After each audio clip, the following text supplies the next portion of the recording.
See, here's the interesting game that elite business owners and entrepreneurs all understand. It's that cost of capital concept.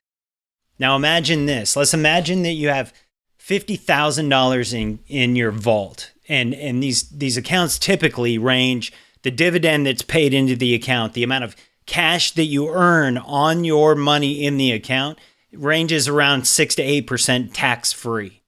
And that's each year. Okay. So think of it as a savings account. We're not talking about pie in the sky returns here. We're talking about good, consistent, safe returns. Now, let's say you've got 50,000 in one of those vaults growing at 6%, and you're adding about $1,000 a month to it.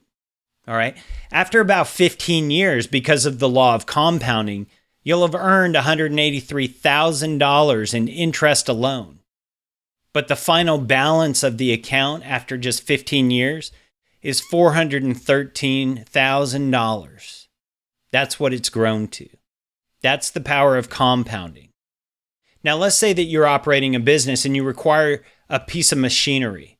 Most business owners understand the cost of capital, that idea that if they can borrow the money from somewhere else, if they can borrow the money on a credit card at 0% interest, for example, that cost of capital makes sense.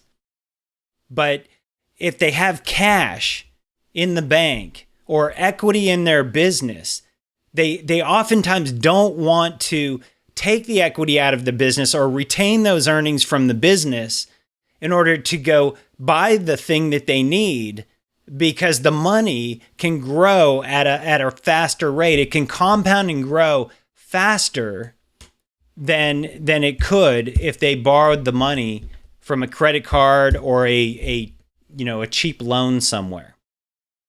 Makes sense? So when you're looking at the growth or the compounding of the money inside the account, you got to realize that now you're able to actually use that money for other things.